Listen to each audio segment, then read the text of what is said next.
یہ ہے کہ جی سزا دے دیں، فلانے نے کنفیشن دے دی، فلانے نے یہ کر دیا، یہ سارے فیکٹس تو پتہ لگ گئے ہیں. I don't want to discuss them. کل بھی شاہ زیب نے بڑے اچھے طریقے سے ڈسکشن کی، اور آج بھی جو خبریں آ رہی ہیں ساری پروگرامز میں یہ ڈسکشن ہو رہی ہیں، وہ سب کو پتا ہے کیا ہوا. آئیے آپ کو پتا ہے کہ جب یہ پارٹیشن ہوئی، آج تھوڑا سا ہسٹری کا لیسن بڑا ضروری ہے، تو اس وقت اسلام کوئی خطرے میں نہیں تھا، اس لیے پاکستان نہیں بنا تھا. خطرے میں کیا تھا؟ خطرے میں ہماری the economic and political condition of Muslims, کیونکہ اب ایک زمانے میں مسلمان حکمران تھے ہندوستان کے، پھر ہندو حکمران بن گئے. جب ایسے ہوا تو اس کے بعد the economic and political rights of Muslims وہ خطرے میں تھی. اس لیے یہ فیصلہ ہوا کہ ہمیں ایک الگ ملک چاہیے جہاں ہم کسی اور مذہب کی وجہ سے دباؤ میں نہ آئیں. That is what the demand for Pakistan was.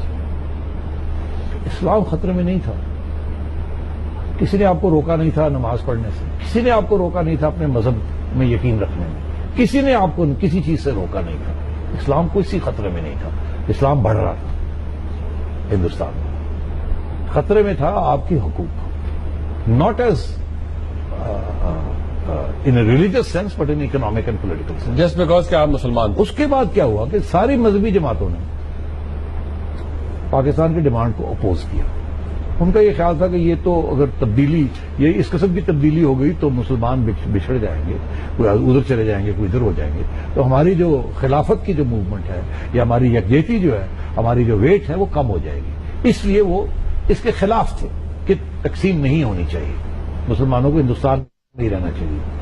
آخری وقت پہ جب یہ فیصلے ہو گئے کہ نہیں اب تقسیم ہونے جا رہی ہے، تو پھر certain religious parties came to terms with it, مگر اس سے پہلے اس کے خلاف تھے. یہ سیکنڈ فیکٹ.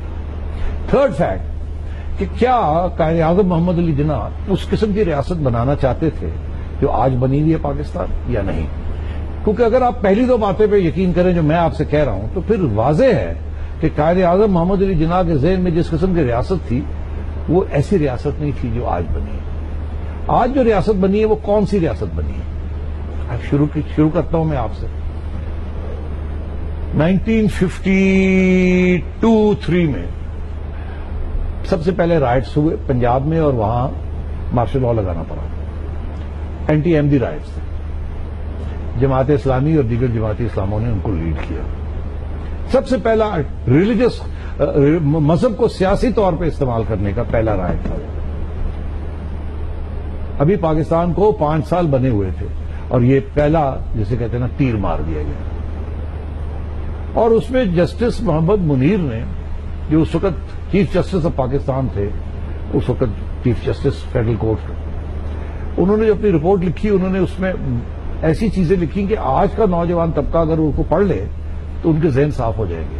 مگر انفارچونیٹلی وہ چیزیں اب ملتی نہیں ہیں. وہ ٹیکسٹ بک کا بھی حصہ نہیں ہوتی، کسی چیز کا حصہ نہیں رہی ہوں. ایک زمانے میں تھیں، اب نہیں رہی آہستہ آہستہ. اس میں کیا لکھا تھا کہ کون مسلمان ہے کون مسلمان نہیں ہے، اور کیسے پتا کیا جائے کون اصلی مسلمان ہے کون نقلی. آج بھی تو گونج کے گڈ مسلم بیڈ مسلم کی باتیں شروع ہو گئی ہیں نا. یہ جو الزام بازی لگتی ہے وہ کیا ہے کہ ہم اچھے مسلمان ہیں تم برے مسلمان ہیں. کیوں؟ ہم تم سے اتفاق نہیں کرتے فلانی چیز کے اوپر، فلانی چیز کے اوپر، فلانی چیز کے اوپر، اس لیے آپ کو قرار دے دیا تھا بیڈ مسلم. یہ ہو رہا ہے آج. میں اس پہ بعد میں آؤں گا.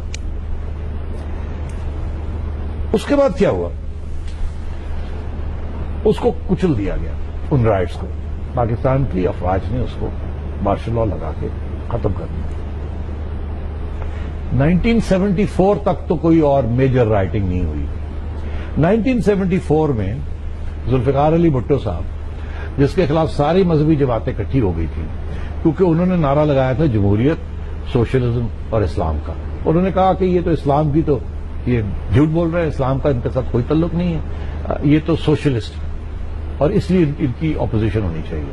تو ان کی اتنی اپوزیشن ہوئی کہ وہ خطرے میں آ گئے، اور انہوں نے پھر سب سے پہلے 1974 میں جو اسے کہتے ہیں نا کہ پہلی قدم اٹھائے، سو کالڈ اسلامائزیشن.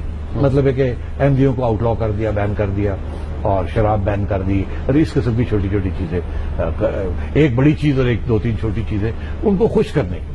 مگر اس سے وہ خوش نہیں ہوئے. ایونچولی 1977 میں ان کے خلاف ایک موومنٹ چلا. جسے کہتے ہیں پاکستان نیشنل الائنس موومنٹ، اس کی جو لیڈرشپ تھی وہ جماعت اسلامی اور دیگر ریلیجس پارٹیز کی تھی. تو یہ تھرڈ ٹائم انٹروینشن ہو رہی ہے ریلیجس پولیٹیکل ریلیجن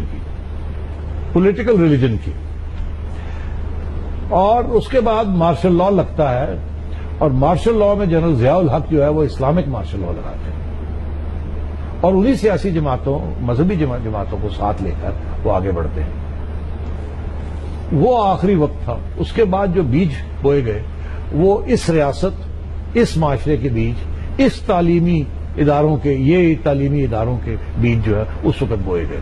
مطلب ریڈیکلائز ہو گئی. وہ دن ہے اور آج کا دن ہے کہ یہ سارا معاشرہ جو ہے یہ ایک انتہا پسند مذہبی ریاست اور انتہا پسند